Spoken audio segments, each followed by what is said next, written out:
And we are live. It is here in California, a little later than usual. It's about, I don't know, 8 o'clock in California, very dark. But I am talking to Matt Meersbergen on the other side of the world in Australia. Matt, how you doing? Good, thanks. Yourself? Bright and sunny there. Good. What time is it there? It is, actually. It's 2 o'clock. 2 o'clock in the afternoon. 2 o'clock in the afternoon. Oh, wait, but yes. It's Friday there, right? It's Friday, so yeah, the future is looking good for you.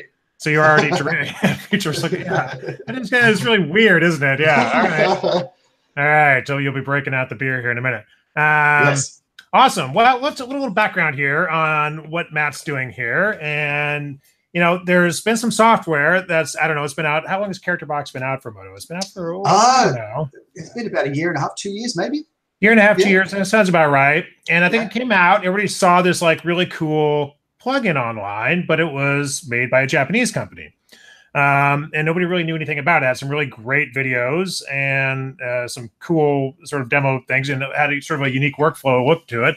But I didn't know anybody who used it. And just looking online in the sort of general like Foundry forums or the Slack that we use, I just didn't see many users. And then I started seeing videos from Matt pop up, not just done with CharacterBox, but a couple little tutorials and some other things. I thought, okay, there it is in action. It looks really cool. And I'm going to try to get a hold of Matt and get him online, get him on air and talk about this a little bit, because I think there's a ton of people super interested in CharacterBox. But yeah, I think they need to get some information from somebody who's actually used it in production and can, shed some light on those areas that there's some questions about. So also Moto, the Moto Japanese group is here, or I'm here. I noticed in the chat, which is good because it is actually daylight in Japan. Were there like an hour different? They're an hour behind, so it'd be 1 o'clock in the afternoon there. Hour behind. So I know East Coast, I think like where William Vaughn and some of these guys are, he's probably up, and some of the USA guys are still up, but some are probably, it's like 11 o'clock there. So some of those guys are probably out. Emmanuel is here. I'm seeing in the chat. And I noticed there's a lot of European Moto users, and it's like 4 or 5 in the morning there. So they're all asleep, Alex and all those guys, which is fine. So I'll watch this later, but we'll put this video up on Fondue later on. And we'll also have some additional follow-up videos with Matt and about CharacterBox and some stuff we're going to be showing here in a minute. But before we get to CharacterBox, I just want to talk a little bit about Matt, because I chatted with him the other night, and he's got a super interesting backstory that I haven't really heard before from an animator. So I don't know how to even start this other than just, what was your first job in the production business? Right. So back when I was just finishing high school, when I was 18, I decided to get into the movie business, and I wanted to be a stuntman. So stuntman, yes. Stuntman actor, because Jackie Chan was my hero. Jackie Chan, of course, right. And what year is this approximately? That would be 1993. 93, okay. All right. 93. Right when I was graduating college. I think I was definitely renting a lot of Bruce Lee movies at that point. And then traversed over to Jackie Chan, Police Story, some of those. Yeah, Project Day, all that kind of stuff. Yeah, it was great. So I wanted to become a stuntman, and I'd been doing martial arts for quite a while, and then I decided I'd either go to China or Japan to pursue more training in martial arts. Because I'd been doing karate for quite a while, I decided to go to Japan, and so I moved to Japan on a working holiday visa, and it was only supposed to be for 6 months. Now you just up and moved to Japan. Like, did you speak Japanese at this point? I only from karate words, like in the punching and all those kind of types of words, but not actual, just phrasebook stuff. Stuff. Fighting vocabulary. Fighting vocabulary. Yeah, exactly. Okay. And my karate teacher at the time, he would help me with some vocabulary. But anyway, I actually went to university, and I was going to be a doctor. I was in that way of a career path. But I am familiar with that. I have a pre-med degree around here somewhere. Yeah, right. So, but after 6 weeks, I thought, no, this is not what I want to do. I've made movies all my life, when I was in my teens and everything. And I wanted to be the next Jackie Chan. So I decided to move to Japan. I was only going to be for 6 months originally. But that stint ended up being a year and a half. And at the time, I basically sort of lived in the dojos, like 3 training sessions a day, just training martial arts, and doing a bit of trying to work out what career path I would get into stunts. So then after a year and a half, I came back to Australia. I got into a stunt agency, and my first job was on a Jackie Chan movie. Seriously, yeah. So I died very quickly in a Jackie Chan movie. How did you die? I got shot. I didn't actually fight Jackie Chan, but I got shot. But I got to meet him. And he's a great guy. Oh man, that's awesome. So is that like you're gonna have to like we'll put some links somewhere in the description. You want to see some of Matt's stunt work? Give us one good stunt person story here. Well, on that movie, it was a Jackie Chan movie, so they're not very particular on who does what. The story always changes as they film. And we turned up, all the stunt guys turned up at location. And Sammo Kimpo, who was another hero of mine from the Chinese movies, Hong Kong movies, he was the director, and I was really nervous. And he lined us up on the because it was in a theatre, he lined us on the stage. And he went, I was a gang member. Okay. Yeah. And he lined us up on the stage, and he goes, okay, today, this is like the 3rd or 4th day, and he goes, you die. And I'm going, oh no, I don't want to die. But I was chosen to die quite spectacularly by, I had a hand grenade. I'd run across the screen, run across the stage, look like I got to throw the hand grenade, get shot in the arm, throw the hand grenade back, land on a mattress. The hand grenade goes back onto a balcony where Jackie Chan is watching the scene, and he runs away. So yeah, that take took, I had to get squibbed up with the squib, and the blood comes out and everything. Right. That took 8 takes. Because the hand grenade, 8 takes, because I couldn't see, because it hurts. The squib hurts when the explosion goes off. And I had to throw it up, and I had to go over the balcony, all in one take. But it kept on going, ding, hitting the balcony. The rails. Yeah. So, yeah. So it hurts when it goes. You have to change clothes every time? Yeah, change shirt, every time. I had to change the shirt. Then it was actually like a tank top shirt with a shirt over the top. But because clothes move, and when you move, it's an explosion, so it hits you. And then pushes the blood out, right? Right. So yeah, that was interesting. And I was only 21 at the time, so it was my first major job, and my heroes over there, my actor hero Jackie Chan, and Sammo Kimpo's over there, and everybody's watching me, and the pressure was on. It wasn't. Looking back at it, it was great, but at the time it was like sweating bricks. Oh, that's so awesome though. You got to like be a part of that, and that's what you wanted to do, and you sort of took a chance and pursued it. And so it's just such a weird path, and then you eventually worked your way back to post-production and animation.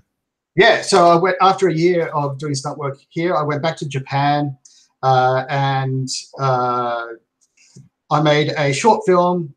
And the place I made it at, they were getting into movie trailers, Western movie trailers for Japanese release. And so the guy said, "Oh, you're pretty good at editing and motion graphics and that type of stuff." And I said, "Thanks. Do you want a job?" "Yeah, sure. Great. Give me a job."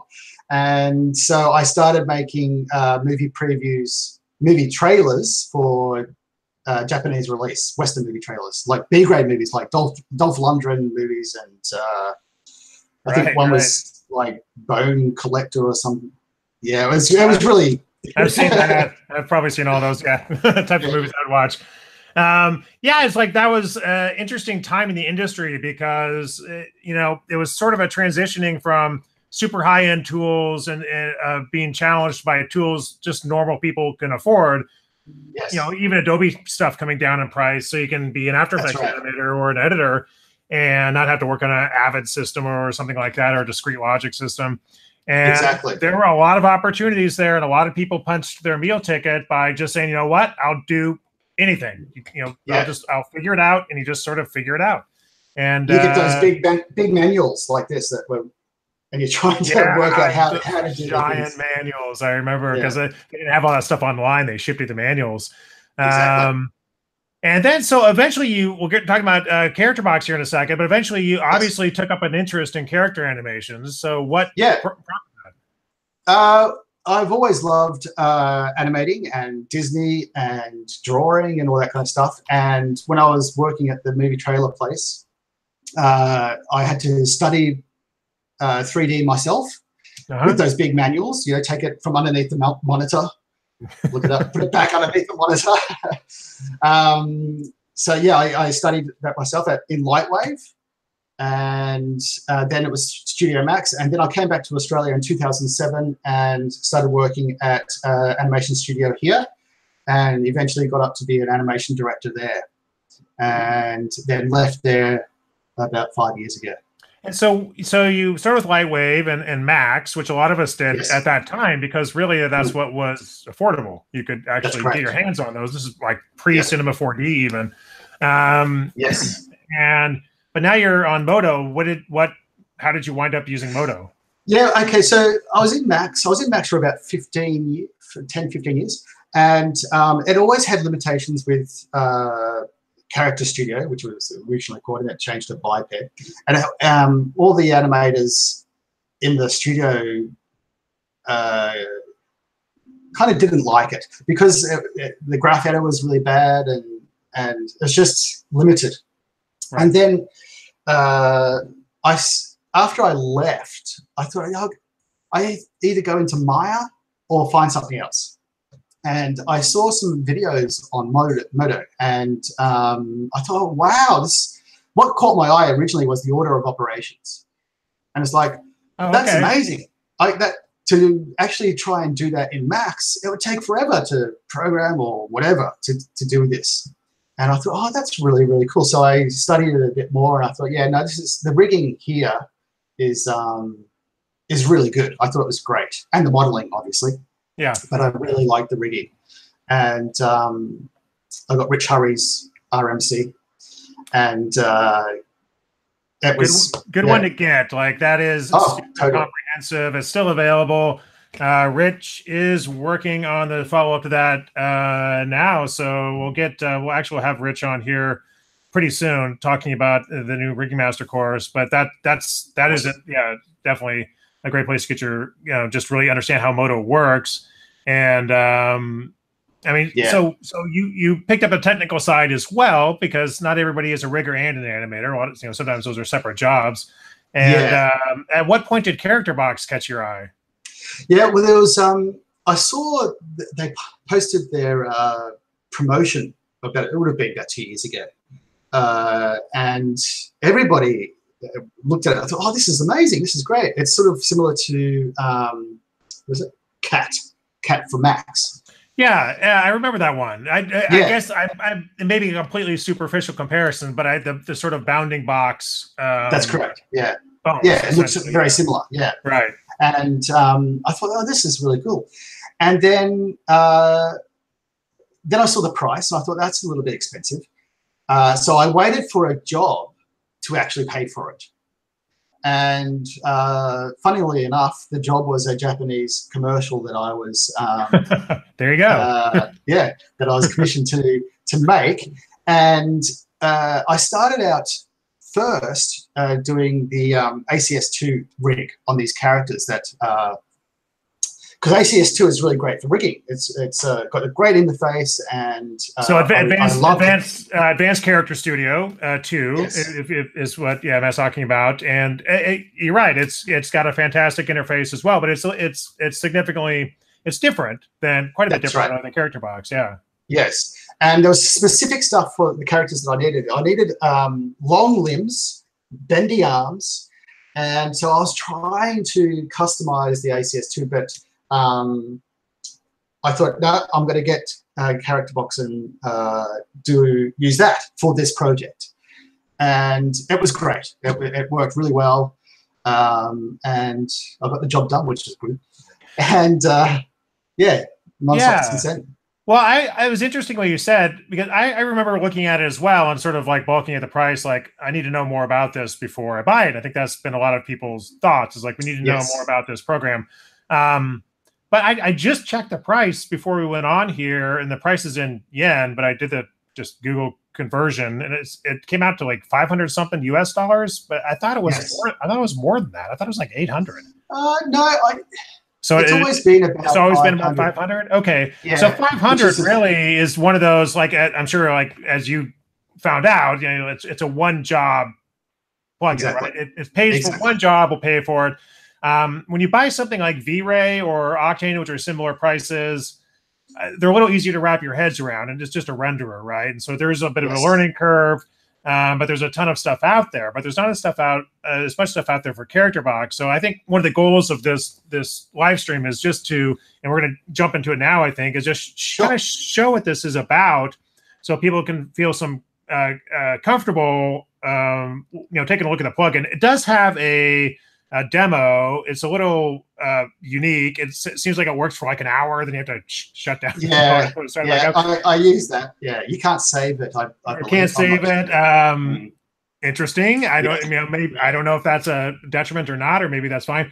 But even then, it's a complex enough program that I think it needs a little more into it. And then, you know, it just looks like, you know, there's really, you can really count the really super high quality plugins on Moto on, you know, your fingers and toes, right? So to have something as significant as CharacterBox, especially character animation, is I think deserving of some time. So I don't know. I'm just going to let you sort of take over, and you can just sort of ease us into the waters a little bit, show us some of your projects, and then what we're going to do is a screen share here. Now, bandwidth is sometimes not the best thing for a screen share, like little text, and like you're not going to probably be able to read the icons and things like that. Maybe you will, I don't know, but you might not. But that's okay, because we're going to put videos up on Fondue later, or at least links, or however we end up posting them. We'll have all this stuff up later in addition to this video. So I'm just going to go lock Matt's screen share in here and let him sort of talk over it,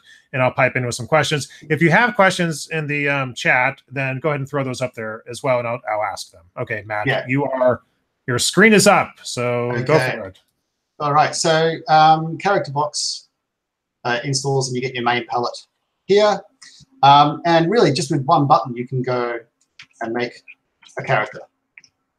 So you have just like preset rigs there. Looks like human, quadruped, arthropod, I suppose, 8-legged, or a custom one. Okay.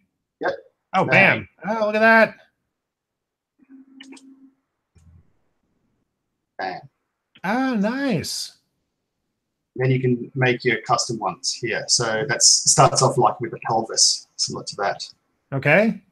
I'll have a look at this guy first. So it comes in first, just like this, with no digits. So if you want digits, you can put your, just click one button here and it will add digits. Okay, so it's a modular system. Can you also get rid of them if you want to? Yeah, you... or would you have to actually delete them? Select them and then remove rig. Oh, okay. Wow, okay. Look at that. Just like that.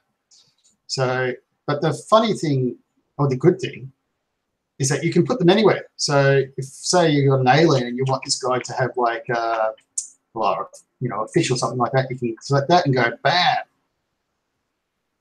And oh, wow, okay. So you could add, I see there's a tail preset. You could probably use that for tentacles or whiskers or all kinds of stuff, really. Yeah, and tail.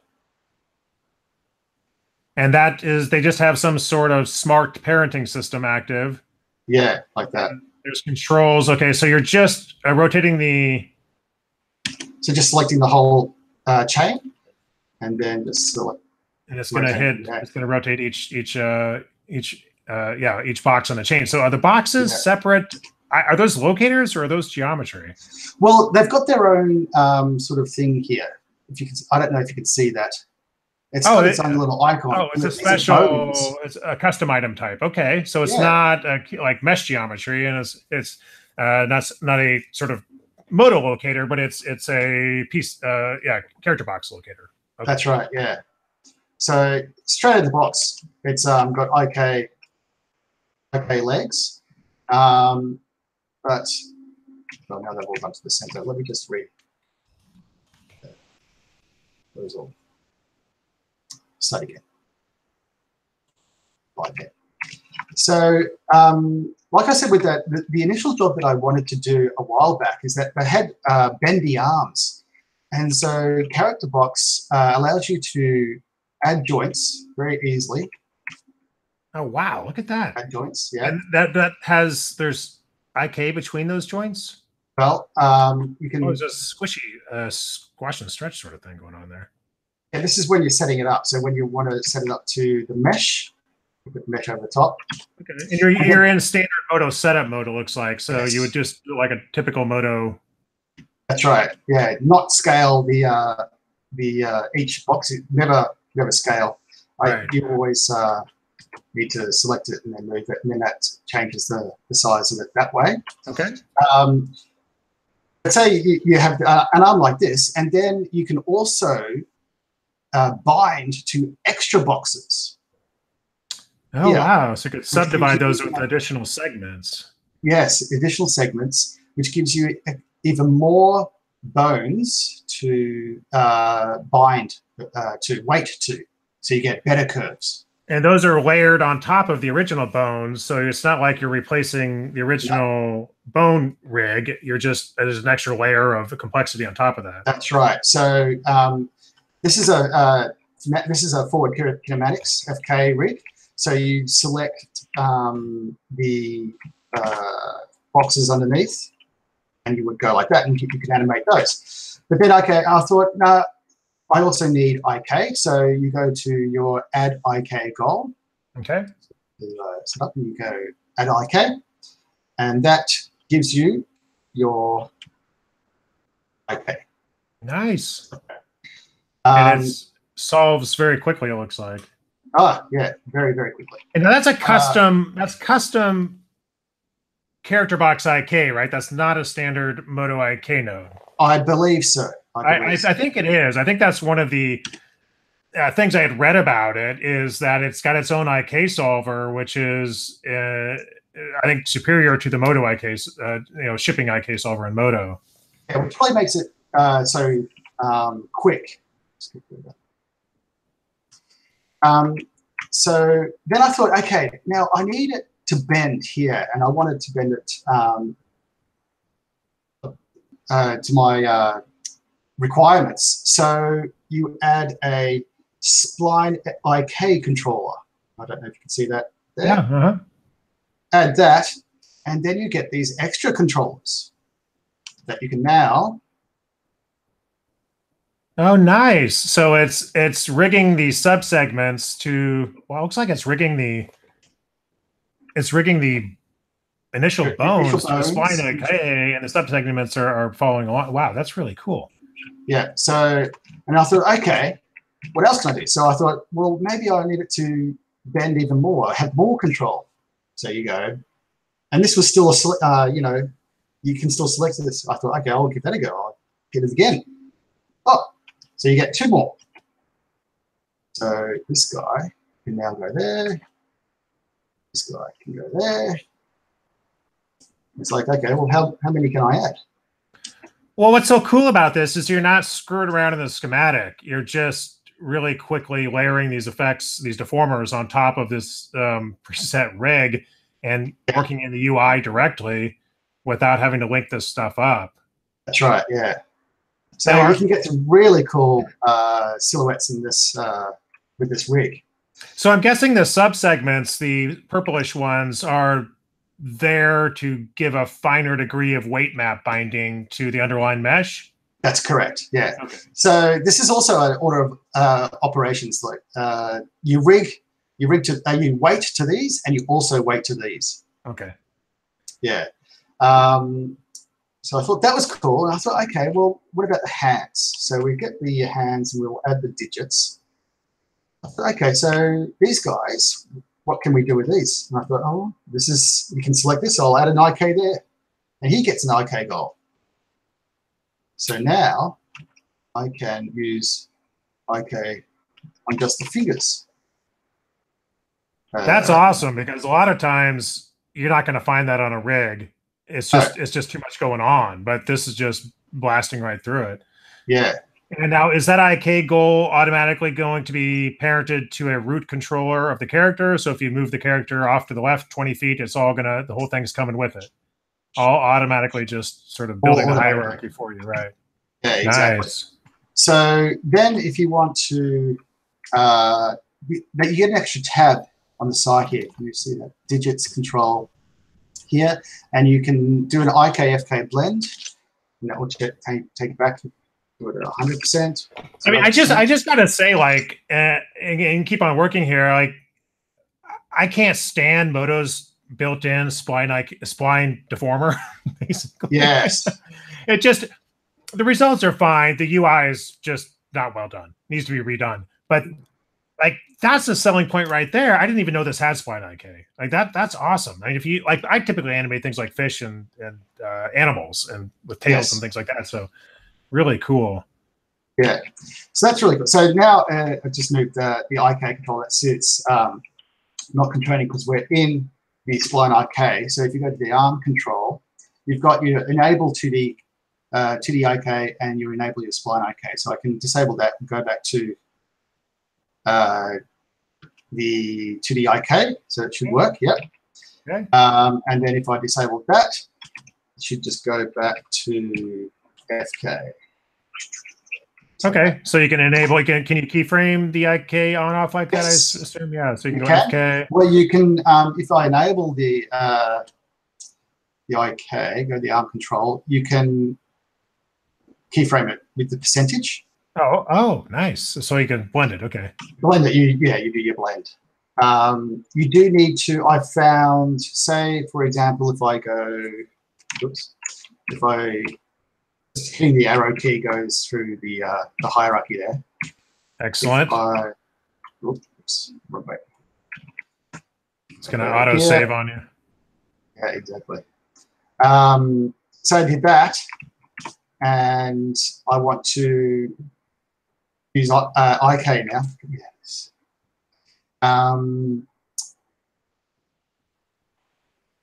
So here. Yeah. To be enabled. And I don't like that. So that's with the FK, because it's at 0%. Then if I move it, it will try and go back to where the original thing is. So what I would do is I would do a match, drop action match, just go straight there. Very clever. And then do 100% there. Drop actions, the least utilized cool feature in Moto. People just, I love it. It's great. They're a lifesaver. Yeah, match a line, drag and drop is great. Yeah, it's great stuff. So, IK goal there. Oh yeah, there you go. IK level, yeah. So the other good thing about the IK and here is just you've got this vertical influence graph. And I'll just put it up in here. So this is pretty cool. So you get this curve here.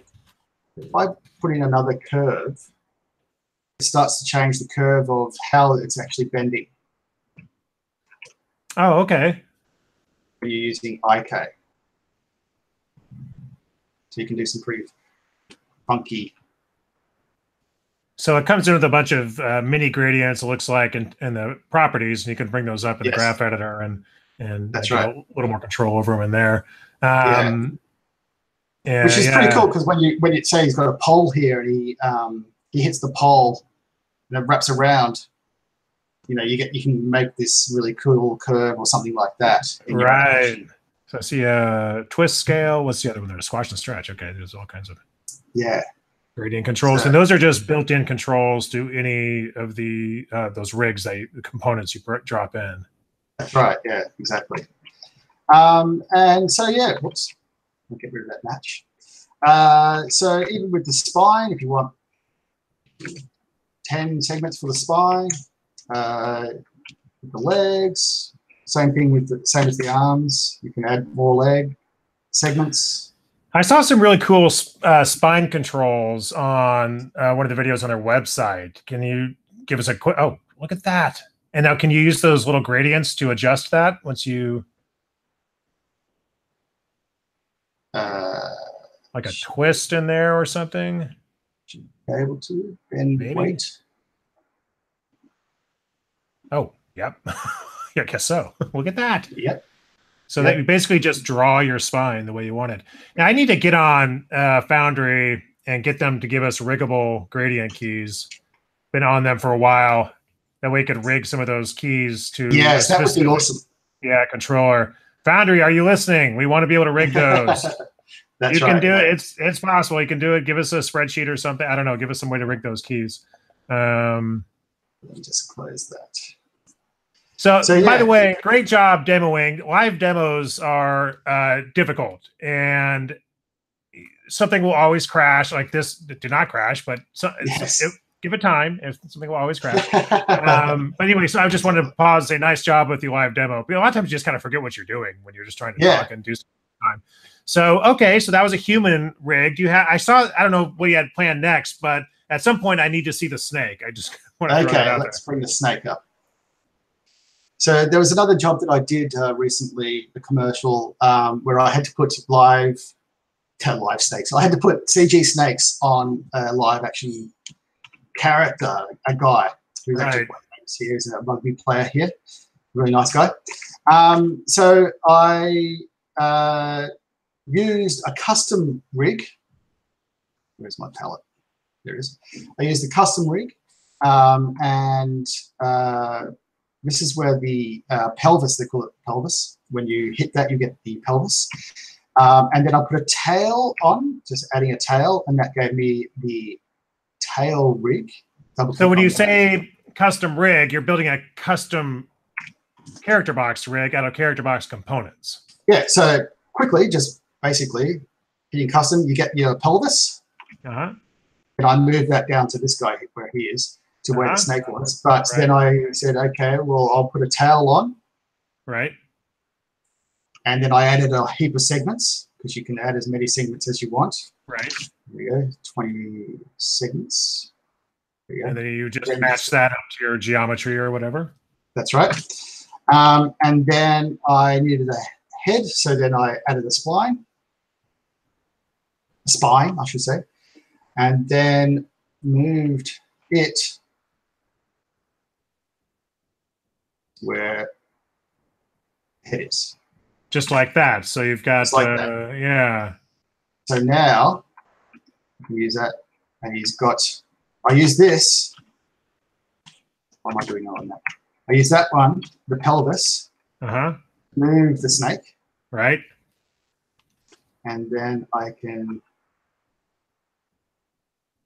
So is that, so do you have IK going with the head there? Or there's some sort of. It's a spine. It's the spine. Oh, it's a spine, right? So that is basically, it's got a head and a spine segment, so you can adjust.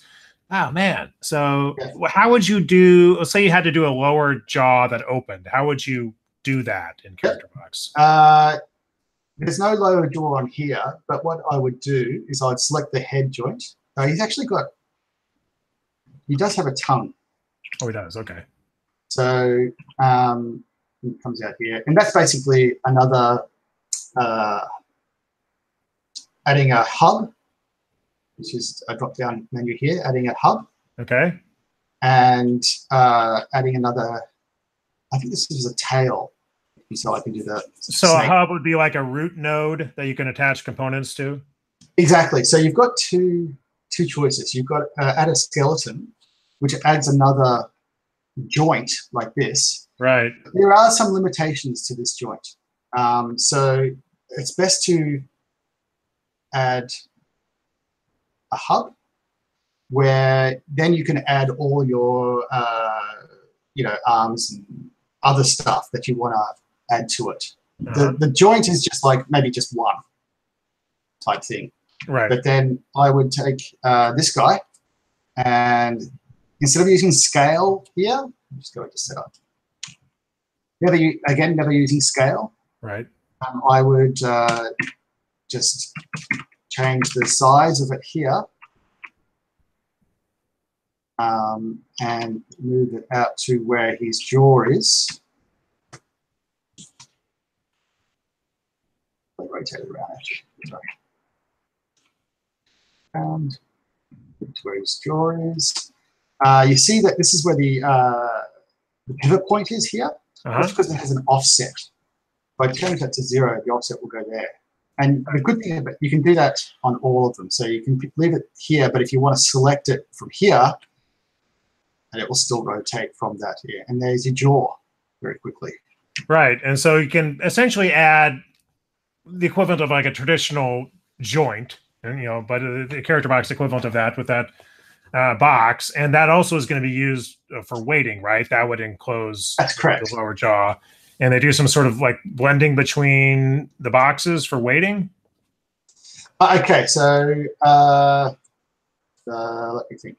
And if I'm throwing you off your presentation with my incessant questioning, no, that's fine. Just don't answer me and go ahead and show what you had planned on. I don't want to throw you off. So if you had planned on showing something like that, just do what you planned on. Don't answer my questions. Let me just bring up a new thing here. So let's quickly looking for a mesh, Moto mesh here, human. Where are we? Okay, let's bring this guy. Okay. So there, iPad. It's going to be very, very rough. Sure. But what's interesting is it really sort of took the entire workflow of rigging, weighting, all the hierarchies and different layered deformers. It also has and we'll get to this as well, like a pose system that you can save. It really, looked at the big picture of creating animated characters, and not just humans. You've got quadrupeds and insects and everything else on there, custom rigs, and really try to provide a all-encompassing solution. So it's not like just an auto rigger, or it's an entire system for animated characters. That's correct, yeah. And you just do standard setup mode, Tipos. Yeah, I love how you can just copy the posture of that one. I want to put it over to here. Bang. Cool. And so you're just just pasting or essentially mirroring the rotations across the axis there. Yes. Which is pretty cool. There you go. Yeah. Yeah. Look at that. Yeah. Nice. Yeah. So very rough, but very quick just to get even to there. I won't do the legs yet. So CharacterBox lets you generate weight maps, meshes. Okay, so we click on that, and it generates another weight mesh. If I get rid of that, you get this here. And with some scripting magic on their side, the weight maps can be transferred to the underlying mesh. But what you need to do is make sure that this mesh, let me put on symmetry.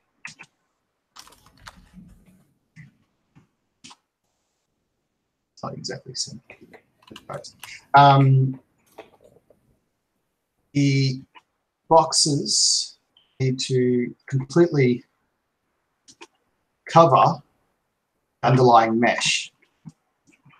Interesting. Yeah, now it's.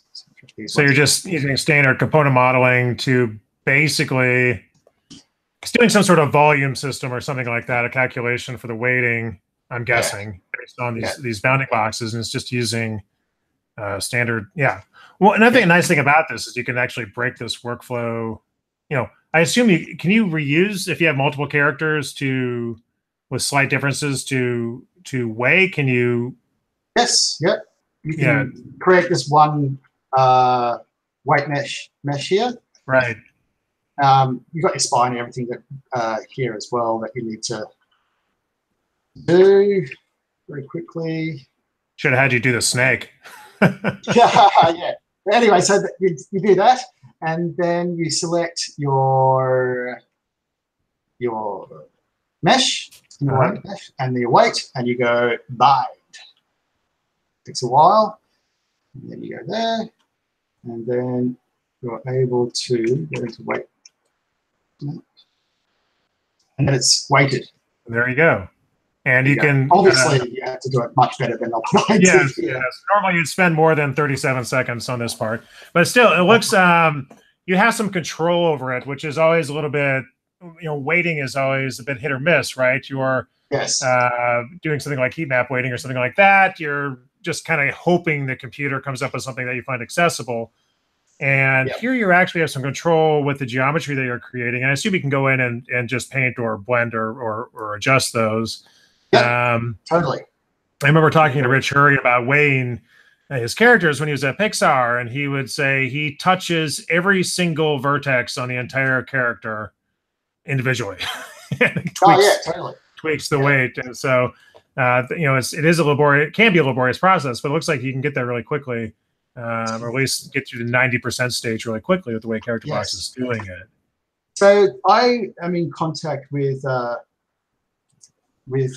P-Storm, and they've actually got an update that I can show you quickly here. They sent me this video.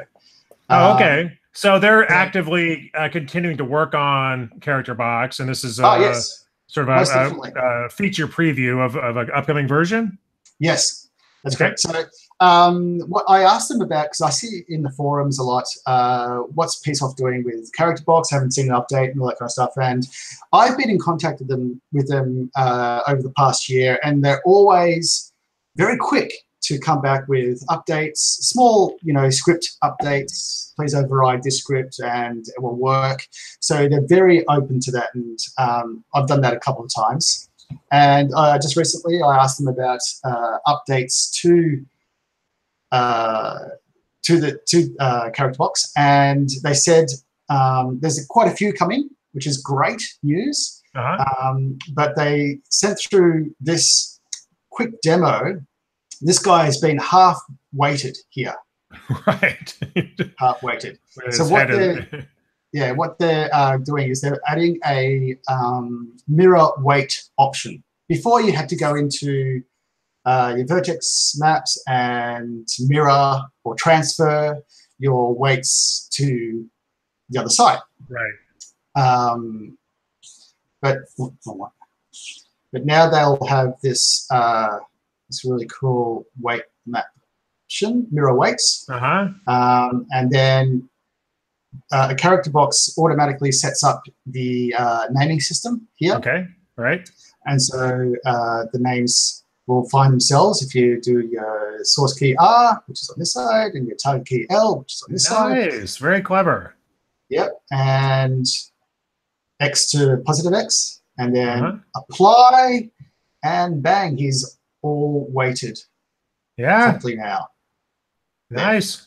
The rainbow of fruit flavors. Yes. Yeah, so it's running. Yeah. Nice. And so just looking at the chat here, PSoftware is on the chat, and they're not doing motion capture at this point. We don't see a way to support mocap at this point, so it's probably not coming anytime soon. So that's the official line of motion capture. Somebody had asked about that. Yes. I'm sure some enterprising person could figure out. Honestly, with the way this works, you could even use motion capture as a reference. You could load it into something like an ACS rig as a background character and just keyframe on top of it, which is something a lot of people do anyway. So you can still incorporate motion capture into your workflow. I'm just really impressed how they really took the entire workflow here. I mean, they're providing weighting tools in addition to rigging tools and preset rigs, and animation tools essentially as well, because you can store poses here. Is it when and oh, there we go. This is a character I've been working on. So yeah, exactly. So if I go to my favorite tab, which is the animate tab, this guy, this is a caterpillar guy here. What version of Moto do you have this on? Is this 12.2 or are you 12.2? 12.2. It is 12.2, so it's working fine with the latest version. Okay, that's correct. So this guy, little character, caterpillar, doing the worm. Yeah, doing the worm with the spline IK here. But you can use your actions. So just an idle here who does nothing now. And caterpillar walk comes in here. And the good thing about Moto as well is I can take presets and like even poses. I'll bring that guy up. Hang on a second. Let me bring this guy. Where is he? This guy, my little ladybug. Part of the same series. This walking and the rig here. So he has poses. So I can say, I can key a pose. Okay. So open wings, which is a thing I've already put a keyframe on here for a pose. Okay. I can open his wings like that, and I can animate that. I can say, okay, his inner wings, which are these wings in here. I can go set and do that. So I can quickly keyframe this actor here. So he should have a keyframe on him now. Are the actors set up automatically with the CharacterBox rigs, or do you have to set them up? They are. So well, one is where are we? Not that way. Actor. So the actor drop down is already here, but then you need to go in there and add your own actions here and your own poses. Okay. Which is exactly the same. So you here, create a new actor, which will put a new actor in here, a new actor. And then you can go action, create a new action, and that will put you a new action in here. So if we just go like test, to go in there like that. He goes back to his normal default here. And then I can say, okay, so this is in test here. And if I want his outer wings, open wings, set that. Create a keyframe there. And then I actually didn't put a closed wings, which is a,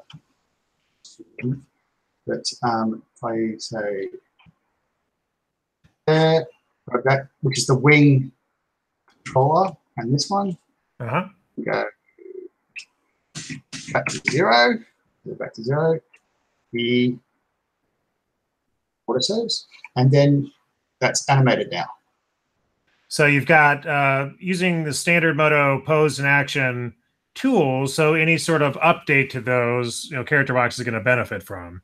That's right. Have you tried rigging actions yet? It's a newer feature. I think it came out in 12.1, where you can tie the entire action sequence to essentially a locator, going from 100 to 100%. What's that called again? It's just riggable actions, basically. Actions, so you can. I haven't looked at that. No, not yet. Yeah, so you can run an action. So if you want to do like an action of the wings opening and closing, you could rig it to like an oscillator node and just have that flapping back and forth.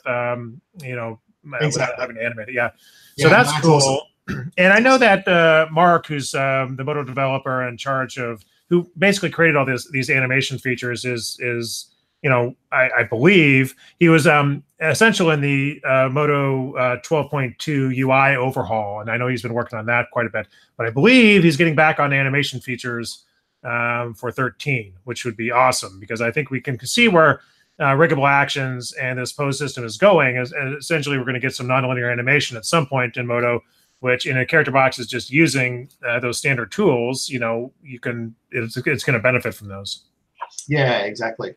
Oh, look at that. It's like, so on the just let me throw this out there real quick because I saw the question about motion capture not being supported. What about an automatic walk cycle generator, almost similar to like Biped had way back in the day as a starting point for animation? I'm actually aiming this question at the CharacterBox devs on the let me just type it up. Automated walk cycle generator question mark, and maybe we'll get some answer on that. But go ahead, Mark or Matt. Go ahead. Yeah, I haven't seen an automated one, but it's a good place to start, I guess. Yeah, having it all done for you. So yeah, and this is just one thing I wanted to show with the snake, which is really quite cool. Let me just close all. Let's see.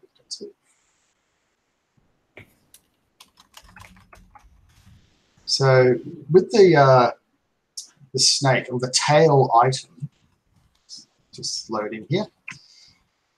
If I animate this guy, so by bringing him in here, on this side, and click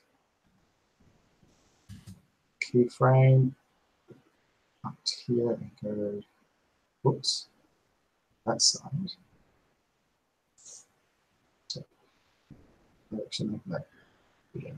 So deformation is quite fast in CharacterBox, and if you hadn't seen, Matt had put in the thread on the forums, I put up a video with some frame rates. You may want to check that out, and we'll link to that as well.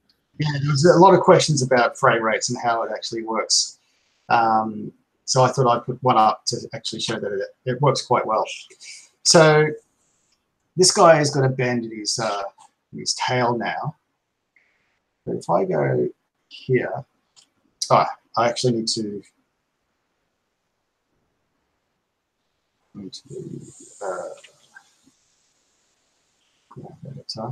hopefully this is work, and go to oscillate. So it's forever. Okay, you're just using the repeat action there. Yes. So give me some more time. I think I set my default to like 300 frames, like because I'm always like doing that. So right there.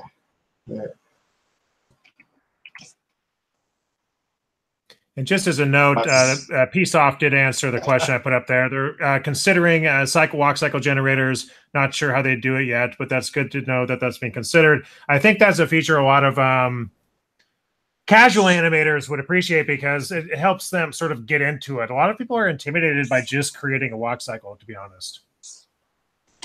Okay, so now, there we go. So he's doing that. He's doing a really freaky type All right, thing. very happy snake.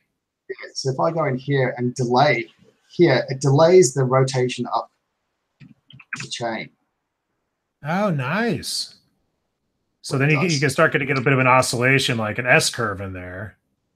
Yeah, I've probably done this wrong actually, but I've done rotated the whole chain, so it's not doing it properly. So, but yeah, you can do. Now you do have a video of this working on the scene. Yes. And it's just doing a time offset, essentially going down the tail segments. That's right. So this is a video I did while back. Oh, there you go. This is the snake. No. So is that what kind of python is that in Australia? I think this is a boa. Actually, it does look like a boa, doesn't it? Yeah. Oh, yeah, nice. But yeah, this was done in V-Ray as well. Oh, okay. But yeah, actually. Oh, well, that actually brings up another point. If you need a network render your CharacterBox rigs, do the nodes need CharacterBox? Yes. Okay. So this is another update that there seems to be coming in the future. Is a network rendering. Let me just bring up their email. So yeah, network rendering support. So at the moment, you would go into you had your biped, and you've animated your biped, then you'd have to go into bake motions. Oh, okay. So you bake your motions here, bang, goes through it, and then might take a while. So is that baking the mesh as a point cache, or is it, what is it doing? Yeah, it's changing the whole rigging system into just bones. Oh, okay. So it's actually changing the entire system. Oh, wow. Okay. Yes. So once you've done this, you can't go back to the character box. It's going to take a while. Weird that it's taking so long. It shouldn't take so long. Maybe it's because I've got other rigs in there. I've got the spider rig. It's doing the spider rig in the background. So each thing that is in here, it's actually baking out the keyframes. And I've got my this is a spider rig. My spider rig's down. He's got animation on him, and that's why it's actually taking so long. That's no worries. Yeah. Gideon, who's on the chat, had brought up a point that I'm guessing you could actually make out an MDD point cache or an Olympic point cache, or even just in V-Ray, you could probably spit out a VR scene. It'll do a point cache within the VR scene file, or spit out a VR proxy, which will also point cache. There's some videos I've done a Pixel Fondue for that. But you can also, it's actually going to create a standard Moto rig with bones and baked animation that can be loaded into another Moto. Oh, that's actually super useful though, because you can actually hand off an animated character that could be tweaked theoretically if you need to. That's right. Yeah, you don't have the IK or anything like that. Sorry, this is taking so long. It's my little spider. That's okay. He's got 8 legs, so there's a lot to bake. we get the concept. You can cancel it if you need to. But yeah, that's a cool feature, actually. That's actually really thoughtful of them to put that in there to be able to, just thought it might be almost done. I would like to know how much of my life I've spent watching progress bars on computers. I do not want to know. So actually, it baked down the entire rig and to a standard Moto joint hierarchy with keyframed animation. Okay, wow. That's correct. Cool. So my little spider out here. He's got he's been baked too. He's been baked. Oh, look at that. Holy crap. Wait, do you have to rebind the geometry or? No, he's fine. Fine. So it's still, it transfers the weights as well. Yep. Man, they did a lot of work on this. Yeah, it's awesome. It's great. So he's a little spider down there. When he's late. But so yeah, everything in the scene will be baked. So I had a commercial where there was probably maybe 20 characters in one scene.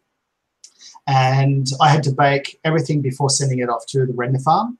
And to bake it, it took maybe about an hour, just to give you an idea. And it also depends on, the frame rate and how many frames you have. But now I can, for example, I use Garage, just shooting at a plug for Garage Farm with their render beamer in Moto. Just beam it up, it says here, and that will go straight to the render farm and render out all the scenes, all the frames. Nice. So there's a few things here. I'm curious, you might want to load up the snake rig to show this again, but I'm curious to take a quick look at the mesh operations hierarchy and to see if you want to layer on a morph deformer and how that would work with the built-in CharacterBox rig. Okay. Yep. Let me just open this. It's opening now. Okay. So let's say I want to something simple like morph his eyeballs into bulgy eyeballs or something like that. Oh, okay. Yeah, sure. Gotcha. So let me... Or maybe those are separate geometry. I don't know. So, yeah, I think that's actually... So if I wanted to...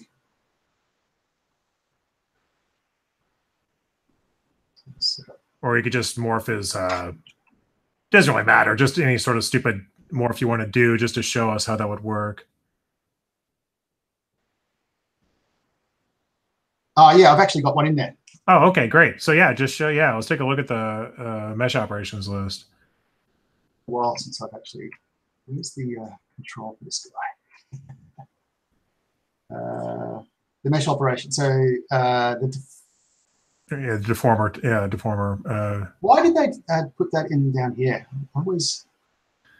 Honestly, I started using. Yeah, I know. I started using the Moto layout in 12.2, and it's way easier. It's totally worth your time to figure that out. And it has some alternative layouts in there, so you can put that CharacterBox tab that you keep bringing up. You can put that into one of your side tabs if you want. Yes, with the workbench thing. Yes, definitely. I've started using that now. Yeah, you could do it with the workbench, but you could also do it with a custom. Each of those has a custom layout as well. So it has 3 additional custom layouts. So you can do that, which might work better than workbench. But okay, so you've got okay. So you have. I'm glad you mentioned this because I had to actually do this guy around the guy's arm.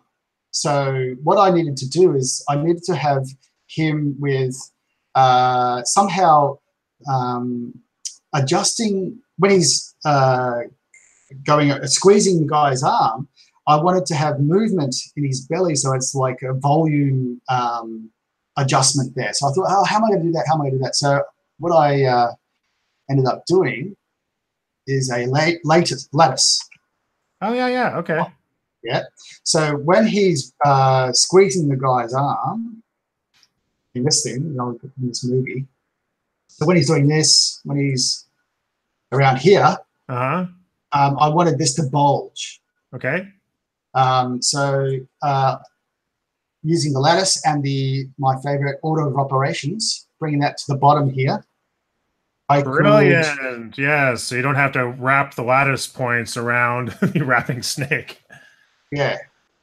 So if I do bring here, the great thing about this is where you can offset it like this. Oh man, look at that. So cool. It's so cool. So then now I can grab the lattice here and let's go in the front and grab these guys. Let's see these guys. Yeah, I want to see a item filtering system, display system similar to Maya that in Moto, where you could, for instance, keep lattice point locators visible but hide joint locators or something like that, or physics locators or whatever. Yeah, right? I put the controls in a folder here, and then the rig, which is the lattice, I put in a different one, so I can just grab those guys. Very organized. Look along here. I can adjust. Yeah, so you're grabbing those along the entire length of the body there, and That's right. Okay, so this is actually one of the best demonstrations of order of operations I've seen. I think order of operations is an extremely underappreciated aspect of Moto's deformation system.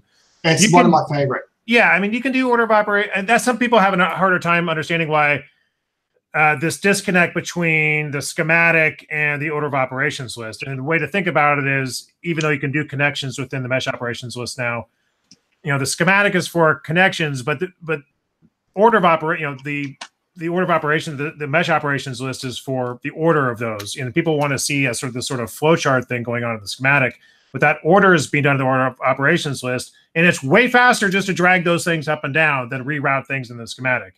And doing something like that in Maya, well, it's basically possible. It's a pain in the ass. And it's really great that this is built in, because if you didn't have order of operations, you already had this thing animated and rigged up and everything else, and you had to layer on a lattice deformer, you would have to essentially add all those lattice points to the CharacterBox bones via item influences just to get them to wrap, and then you would have to screw around and try and select the right ones in that corkscrew shape and then try to move them that way. But instead, you're just bulging out the snake's body while it's linear, and then that's done first, and then you just do the other operations after that. That's exactly right. So you can break it by this is the normalizing folder for the belly, which is a weight container. You definitely watched Rich's course if you're using weight containers. Oh yeah, that's another thing. That's another thing that's maybe changed the Moto. The weight container system is second to none. It's fantastic. Yeah, So and yeah, definitely. I just want to follow up on that because if you really want to do this sort of animation in Moto, you really need to understand weight containers and you really need to understand order of operations.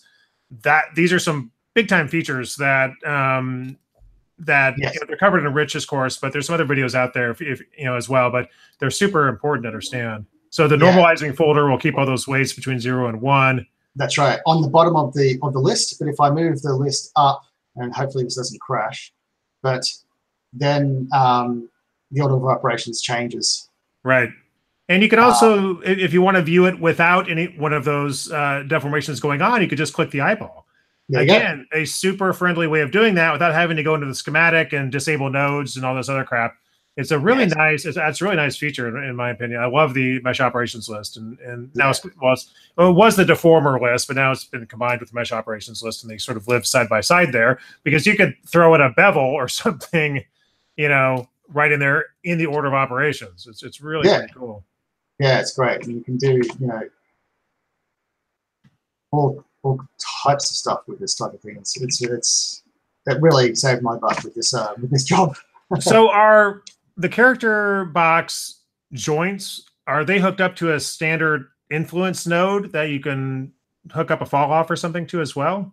Yep. So it creates its own normalizing folder. Yeah. Okay. So those are all influences, and you can check those out in the schematic, and they should have inputs for different ways. They're set to weight map, but they should have different ways to affect the mesh. Yep. And I'm guessing you could throw in a linear deformer or something, a linear fall off in there as well.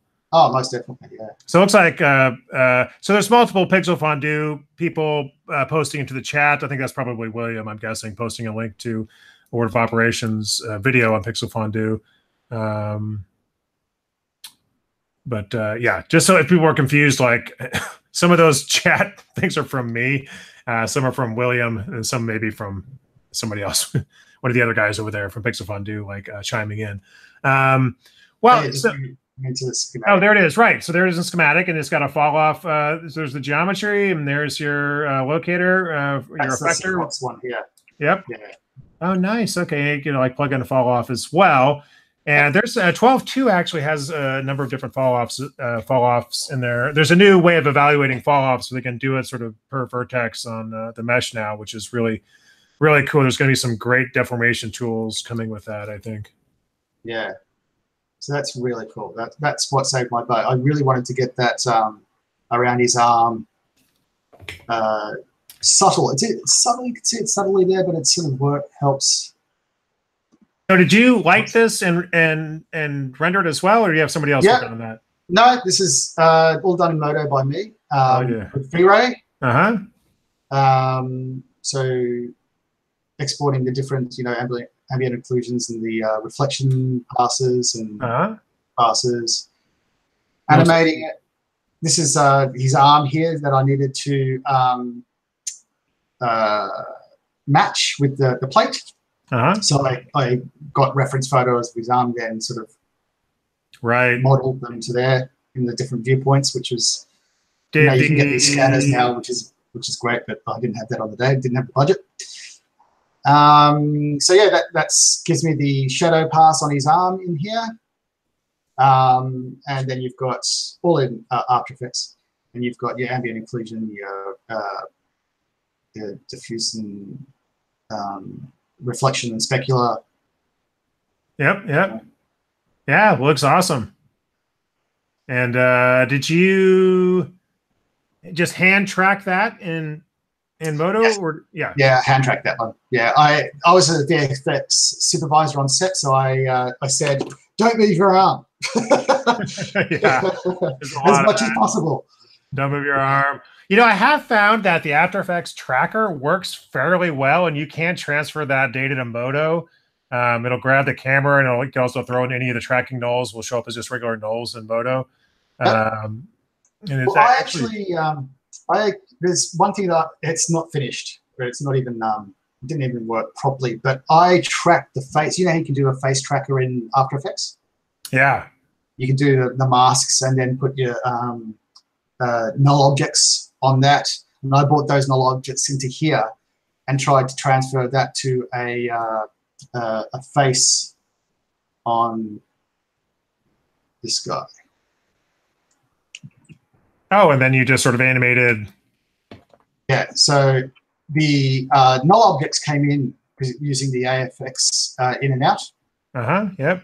From, yeah, and they came in here. I don't have them here because they didn't actually work best. And then I tried to transfer it over to these controllers. This is all rigged, facial rigged with CharacterBox, CBox. So these guys, all CharacterBox rigging. So are those basically spline deformers there? Yes. Yep. So where are we? Rig.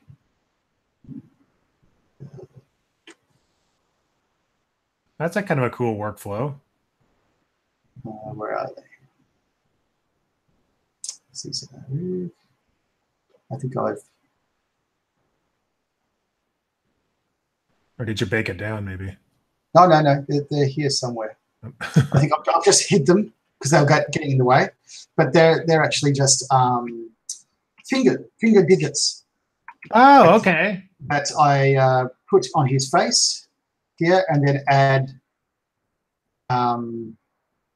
Couple extra joints, or yeah, they're as you can see in here, it's actually called a digit. Oh wow! So you're using basically rigging the kid's face with finger preset. That's right, exactly, and enabling the spline IK. Yeah. Nice. And the spline IK, it looks like you use that as a sort of layering effect on a lot of these rigs, where you've got the basic motion set up, and then you add some little bit extra deformation. You can add those segments, and then a spline IK rig on top of that to get some extra deformation there as well. Very cool. And then you could do morphs, as you showed, with the eyes if you want to, or whatever other deformers you want to use. That's right. Yeah, exactly. And is this the guy you had in the speed test you were doing? That's right. Yeah, and they all work. So the digits were this is his jawbone or his jaw hub, and they were linked to this when you in your setup.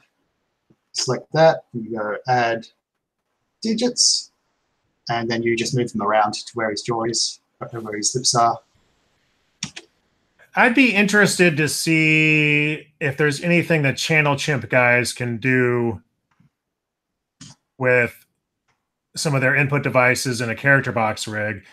I know those guys actually work on some TV shows with characters similar to this. I'm not sure. I don't know that they use CharacterBox, but it seems like they should be looking at these demos. And Channel Chimp is actually pretty interesting, where you can have various input devices like a controller or cell phone or whatever to just hook up to channels. And Moto, it should work with any of the just CharacterBox locator channels as well. And I know they've been experimenting with some mocap type things using some of the virtual reality trackers like Vive beacons and things like that. Oh, right. Cool. Yeah. That'd be awesome. And it seems like, yeah, Vive, it seems like those should be able to track like facial markers too. I don't know what they're, it seems like they should be able to.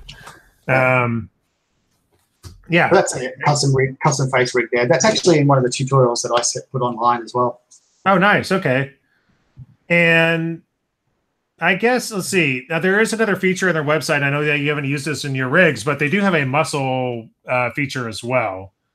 Yes. And maybe, I don't know, we could just go to show the website, I suppose, to show that in action, unless you know how to do that. But they can do this. I was just looking at it earlier today, and they're essentially another locator item, which is a muscle that you could hook up to just regular geometry and give it a sort of a jiggly deformation that reacts to, I guess, suppose inertia, and can be tempered with a weight map. Oh, here we go. Yeah. Yeah.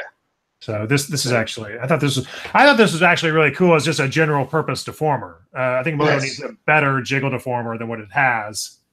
Yeah. And so using the weight map. Yeah. So that's just, so you can use that for whatever. There's the actual geometry muscles. Yeah. And then, I haven't actually had the chance to look at this. This is the next step for me as well. But I haven't had the need to have a menu skit on it. it works like a standard sort of muscle deformation system where the physics are calculated on the muscle geometry, and then those are actually used as deformers on what's basically, it looks kind of like a shrink wrap sort of a deformer going on here, where the skin of the cat is sort of shrunk wrap and pushed by the muscles underneath. So really cool. That's another thing that I thought, oh yeah, I want to do that. I just know the job that actually allows me to do that. yeah. That reminds me, I animated lion similar to that many years ago on a program called Project Messiah. That was like a long time ago. But cool. All right. Well, what else should we know about CharacterBox? I don't know if we've got. I'm trying to throw out questions that I think people would have. If anybody is in chat wants to ask, throw something up there. I've just noticed on a lot of forums, and I've talked to PSoft about this. They are definitely developing more. They sent me an email there with more in Japanese. I speak Japanese and read it, so it's they sent me this. And so we've got network rendering coming. We've got the mirror weights tool, which I showed earlier. They've got the bone size copy, which is at the moment, if you wanted to change the skeleton size here, you can't copy these across straight away. Oh, you have to go in there and do that manually. Right. That's coming. And other. Let me just let's go. One thing, sample file is custom rigging. So this guy that they've got, which is a cool looking guy. Sweet. That's Gundam. Is that what but you don't need to use the boxes for your rigging. For your animation tools, they've got these extra custom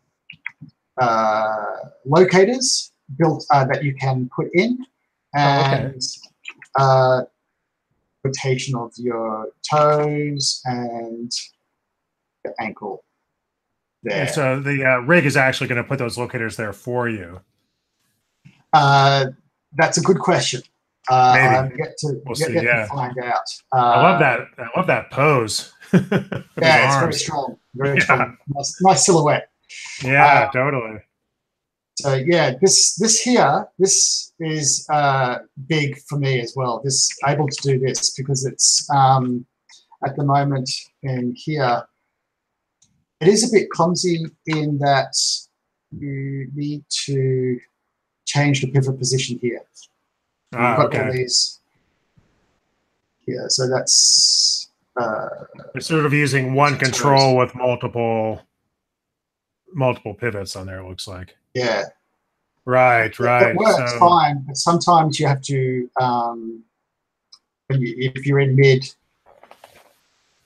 Yeah, it breaks your flow a little bit. Yeah. So that's it's like definitely an easier way to do it, to have those locators in there they could just grab and use the transform tools on. So this is coming out, I don't know, I suppose sometime fairly soon. Yeah, their flagship product is Pencil for Macs. I saw that. Pencil. So it's an NPR rendering plugin. Right. A couple, right. I think it's for Maya as well. Feel free to bring that to Moto.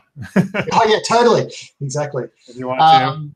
And so that's their flagship, and they're a relatively small company. They're not massive, so they've told me that everything is moving forward, and if you have a request, English is fine. Send it off to them, and they will look into it. And they're very receptive to feedback. And I found a bug a few months ago, or almost a year ago, and next day it was fixed.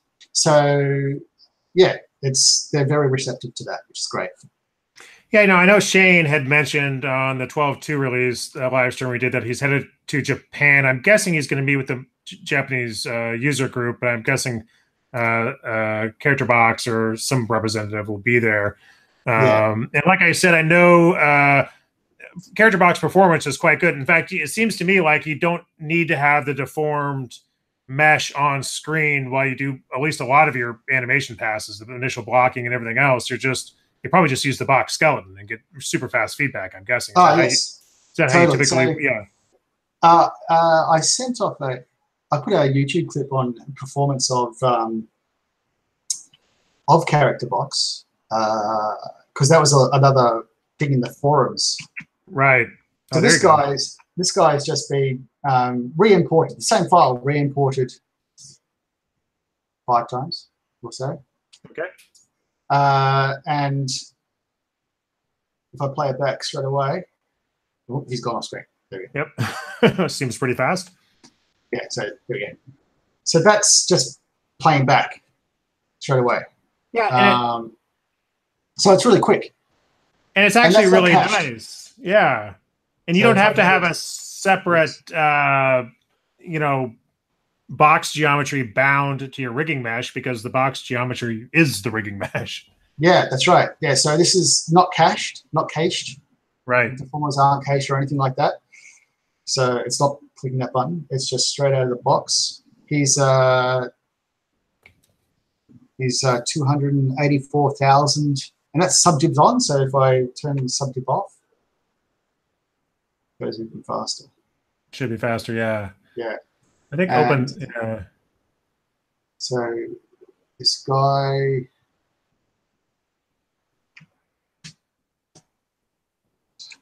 There we go. So if I bring in the other guys, it will do some performance because there's more in there, obviously. But straight away, he's working. Nice. Yeah, it has really good performance, and I expect that's just going to get better. I know performance, deformation performance specifically will be an aspect of the next version of Moto that this should benefit from. But it's pretty great that you can always fall back to just the box rig if you need to. Yes, yeah. So yeah, and animate just with the boxes. It's fine, and even just scrolling. Scrolling is even better. It's great. And so when you bought this, did you just bought it straight from their website? Do they do PayPal or something? Straight from the website. I've got to think back. The licensing system is a bit complicated, but it's fine. You can get through it, and as I said, they're more than happy to help you through it. And yeah, so I don't think they have a floating license. I think it's set to your tower or your box. Okay. Which might not, some people might not like. And then PSoft is saying credit card only, so which is fine. I was just trying to think, like if there was some currency conversion or something going on. Okay, and so I think. I mean, this is all super impressive, and it has the feeling of software that was, I don't know if this is true or not, but was perhaps built for an in-house purpose. Because it covers so many grounds of actually production, not, like I said, rigging and weighing and animation, even, rig portability and network rendering and things like that. I kind of feel like this was built for perhaps an internal project or something like that. It sort of came out of nowhere. And there's really nothing like this for Moto. Advanced Character ACS 2.0 does some nice biped stuff and has a really nice interface. And it's something I use, actually, as a really cool program. But this just does a lot more. Yes. Yeah. So I've really only touched the surface of it as well. You've got your preset browser here that you can save. Well, there's some extra jobs. I shouldn't actually show that. There's some, save your posture, save your pose, save your motion, and you can bring those in. Mirror the motion, mirror the pose, and then you got your utilities. You bake your motions, remove all your keyframes. Lots of lots of stuff in here, and you can spend days and days and days just playing around with all of this stuff in here. So yeah, if you're into animation, I definitely, recommend. It's so quick, as you can see here. It's so quick to set up. Well, honestly, I think a lot of people could use it just for posing. There's a lot of Moto users who need to pose characters for product shots and things like that. And it's something you use ACS for too as well, but this has that cool weighting system, and it just sort of makes sense with the boxy joints and quitting the auto rigs and being able to do animals as well. And I think there's an area that for people who just need it to pose, just need to bind and pose, and then render out some ArchVision images or something like that. It's focus here. It's got a lot of use cases there. I look at this. I see these look like characters William Vaughn does. They just strike me as a sort of a similar style. And he has a lot of. I know he iterates through a lot of these guys just for his thumbnails for all his videos. I mean, why not have character boxes to pose them real quick instead of having to use the modeling tools or something like that? That guy looks cool. What the heck is that? This is a short film that I made. Just give myself a little plug. Yeah. This is Professor Eggtop, for obvious reasons. I did a short film that is on YouTube now. And he is a scientist and everything, but he's rigged with CharacterBox, and it's something that was fun to make. So is this in progress or something you've already finished? It's a series, but it's on my YouTube channel. Nice. Okay. He's in his laboratory. This is a big telescope, and he's actually checking out Elon Musk's Roadster in space. That's right. So, yeah. Sweet. Yes, the space Tesla. So cool. So this is something that you've got. Yeah, we'll put a link in the description to this Matt's page, YouTube channel, so this can be viewed. And is this something you're just doing this for fun, or yes. Yeah, I have a lot of my own projects on the go, and those insects that you saw before, that was a sort of like children's series that I've wanting to get off the ground, look for funding and all that kind of stuff. But wow, let's get it out there. I know. There was one. What was the one earlier? Plushy one, the plush one. What was that Moto one with the plush characters that I can't remember? Super plush, something like that. It was actually pretty cool. I know he had some interest in that. So PSoft House is mentioning that yes, pencil is very much tailored to the requests of Japanese anime studios.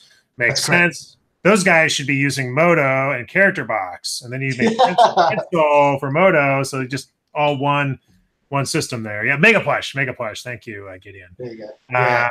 Yes, Moto in Japan is actually quite popular. My family is Japanese, so I go to Japan quite often. And my old company that I used to make movie trailers for is actually using Moto now. Oh, really? Well, yeah. So it's actually quite popular over there. I do see it, and we do have had some requests from the Japanese Moto group over there at Pixel Fondue to try and translate some videos and try to have some more interaction between the Japanese users. William posts a lot of stuff from a user named Kai, who I've been doing reposting some of his work as well, who fiddles around with rigging. Yeah, that guy's awesome. Also got a great name. My son's named Kai as well. So. Oh yeah, yeah. It's funny. Yeah, totally. So he's been doing some really cool stuff. Matt Berniston. Yeah, Matt. I had chatted with Matt earlier this year. Yeah, so Matt is the project creator of Mega Plush. Thanks, James. We got the Vimeo up there in the chat as well. I think this chat makes it over to the actual posted live stream later, so you should scroll through it if you are watching this a week from now. PSoft, thank you for joining the chat and giving us being able to answer some questions here. I hope we're able to bring some additional users your way. It's something I think I'm actually going to buy this for my next project where I have to animate sharks. So I do a lot of that animal animation for some of my clients, and I've been doing custom rigs, and I look at the snake that Matt did in like 5 seconds and think, okay, I think I need to get this. Mega Plush will not get optioned by Nickelodeon. Well, Nickelodeon sucks. And I think we need to keep following up on these. I think Matt, you've been gonna continue to put out some CharacterBox centric videos. Most definitely. Yeah, there's the whole like sending to network rendering and that type of stuff, and baking and that type of thing. It's just quick, very pixel fondue type, short, 60-second videos. Maybe I'll do some, what's a hub and this kind of stuff. Those seem to do quite well. Yes. I think, somebody else was mentioning doing some of those. And I think it takes some discipline to get them done. But, building up, there's a certain critical mass of training material that once it's available, it just sort of feeds on itself. And yes, you definitely have the spot is open to be the CharacterBox guy. So, yeah, right, totally. Available and ready to go. And in fact, this type of thing where you can actually do some training on things like that. I know people like William do a lot of traveling and training for Moto at various facilities. And I'm just like I said, I'm just so really impressed by this. And I really hope that I got a ton of rigging going on in there. I really am looking forward to the future versions of CharacterBox and Moto sort of bringing this, some of their features together where they're going to benefit each other from additional performance and nonlinear animation and additional deformers I'd like to see and some things like that. So you must really dig rigging, because it just to sort of get in there and set something like this up, you're spending quite a few hours on your... Yeah, I much prefer the animation side of it, but with CharacterBox, it's just made it so easy and to add things. Like for this guy, his coat, I wanted it not to be a simulation, obviously, because that takes forever. So yeah. I wanted to somehow do a wave or like a ripple or something when he moves his leg. It moves the coat in a cloth simulation type sort of way. Okay. And so I went to Rich Hurry and checked the RMC 2, I think it was, and what could I do there. And when I originally did this fish here, which is sort of like a Rich Hurry rigged, custom rig. This is not CharacterBox, but this is a custom rig for a fish. He had in his course how to put a ripple through the fins. So I thought, oh, okay, maybe I could use that. So since I had done this for a commercial I made before, I thought, oh yeah, maybe I could somehow utilize that for Eggtop's coat. And so that was built on top of the CharacterBox rig. Right.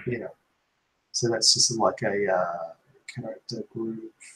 So how was he doing that? Was he doing a texture fall off or something? Or yeah, texture fall off. So there's heaps of fall offs which are linked to his leg.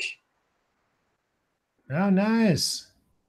So linked to there, and then through that fall off, which is controlled by a texture fall off or a texture ripple. If I remember, it's one of these, that one. But yeah, it's and that gave me a nice little ripple effect through his coat when he walked. Well, texture fall-offs are super powerful, and it's cool to see that CharacterBox is using standard Moto influences to rig up their locators, and you can use any sort of fall-off available in Moto and any of those influences. And yeah, texture fall-offs used to have to actually literally item mask a fall-off and add a texture to it in the shader tree, but now we have an actual texture fall-off node we could use in the schematic. William Vaughn did a super cool pouring liquid tutorial using, I think, a ripple texture and texture fall off to simulate pouring a liquid. And yeah, those things go much faster than doing a cloth simulation or a physics simulation. Yeah. So this is the character here. So showing this bit here coming out here. Oh yeah, you got a little mustache on him. Yeah, running there. So it looks like the cloth simulation, but Oh that's actually man, texture fall-offs. yeah, man, you put a ton of work into this. Did you sketch that as well? I have a great concept artist. Oh, nice. That Lucky would you. work. Yeah, he's fantastic. Peter Ryan, he's awesome, and he concepted this up for me. Oh, look at that. This is also on my YouTube channel, the making of CharacterBox. Oh, right here. Oh man. A little run cycle there. CharacterBox. He's the guinea pig. Gerald the guinea pig. Nice. Yeah, and just sort of like running through. All right, I'm gonna tweet this stuff out like crazy and put it on. See if we'll do like we'll put this on the front page of Pixel Fondue. We've got to like get this out there. Really cool. You know, I'm looking at this. I'm thinking of Robot Attack that was just released, I think, and yes, and which was awesome. And totally awesome. And I think, yeah, I'm wondering. I'm sure he's watching this, going, "Man, I could have saved so much time." There's little Easter eggs in here as well. If you want to check that out, how many you can find. There's a spaceman there. Is that the Lego guy? And this guy, if anybody knows this guy. Oh, I know that guy. Come on, somebody from chat, tell me what that is. I know that is a great movie, by the way. 80s movie. Great music. Yeah, there it is. A picture of the galaxy. Yeah. Black hole, the black hole. There you go, Black Hole, Gideon, Black Hole. There you go. Well, I forgot that guy's name though. I remember Maximilian. I think was the bad guy. Yeah, yeah. Who was this? Yeah, who was he? I can't remember his name. That was such a cool. That was such a the old guy Bob or something. Yes. Yeah. It was such a cool design. Like it was sort of a emotive because it had the eyes and they could bob their head up and down a little bit. That's right. I made him into a mug cup. Oh yeah, man. I gotta watch that movie again. That was an awesome movie. Awesome. I remember watching it as a little kid, and I remember the evil robot had those like helicopter blades. Yeah, exactly. He killed a guy. Yeah. It was like a Disney movie. That's like, right. I remember watching that, like, oh my god. I was like, there's another movie reference there for you. If people can work out Tic-Tac-Toe. What movie is that from? On his little books. Well, I'm jumping at War Games, but probably not. Oh, yeah, exactly. War Games. Exactly. Yeah, that's great. So, yeah, nice. He's checking out Elon Musk's. Oh, yeah. Love the camera, the wide angle lens there. Yeah, a bit of Spielberg full focus, zoom in. Have you tweeted this at Elon yet? Well, no. Well, maybe he might have seen it, but you'll see in the he's actually makes a bit of a he's in the shots as a hologram. Okay. Yeah. Here's I mean, tweeted at him. He's got like 20 million followers. If he retweets it, you'll get some exposure. Yeah, exactly. So maybe do that. Yeah, definitely. Who do I know? Oh, you know who needs to do it? James. James, are you still on here? James Carmack works with James, and Carmack knows Elon. James, send this to Carmack and have Carmack send it to Elon. He'll read Carmack's tweet, and we'll get Matt's thing on here. Okay, that's the plan. That'd be awesome. All right, that'd be fantastic. Yeah. So yeah, very cool. Other things like heap of movie Easter eggs in here as well. But yeah, there we go. There's my my pitch. All right. Yeah. All right. We'll pop back out and let's just wrap this up. And there's Matt there. And so yeah, it's I know it's people in Europe are probably maybe waking up if they're really early people. I know people on the East Coast are probably going to bed. And we'll get this up on Pixel Fondue tonight, and just give us some time to fill out the description. We'll put some links in there.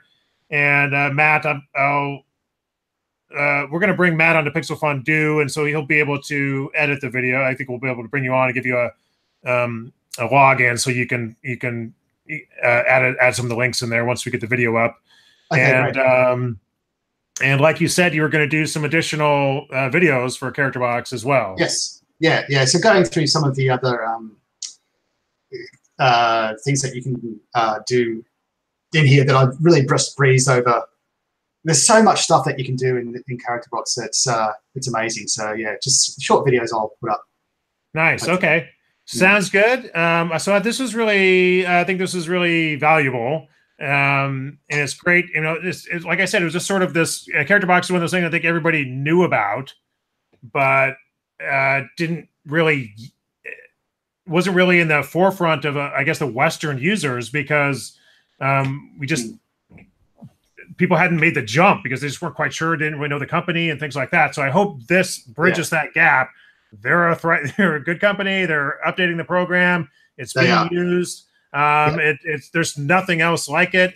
It's whatever, around $500. That's a one project. You know, for the professional users, that's one project, and it seems rather worth it. So, and hopefully this will get some momentum going, and we can build up some training as well on Pixel Fondue for CharacterBox. Mike James, cool. Very late till we live stream. Yes, I know. Mike. In Australia, Mike. Sorry. We'll try a different time next time if we do it again. All right. Gideon, thanks for pitching in. PSoft, thanks for pitching in. And thank you, PSoft. Awesome. Matt, nice meeting you. You too.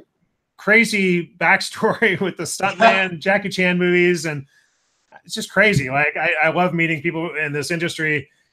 And honestly, I'm being a little bit age biased here against people who are more my age because we come from kind of weirder backgrounds because there weren't any schools or anything like that. You couldn't even get your hands on anything. There were no demo program. There was nothing. And so that's right. Exactly. And so the manual's this big. My original Maya manuals, I think Maya 3 came in 2 boxes. Yeah, exactly. It was like 8 manuals. And so all right, so we're gonna sign off, and Matt, say bye, and thank you for having me. It's been great. Thanks a lot. Absolutely, and I'm getting a text from my kid to come pick him up. So I'm going to go pick up my son who does the lighting at the high school for plays. So I'm out of here, and catch everybody later. Thank you very much. Thank you. Okay, bye. Bye-bye.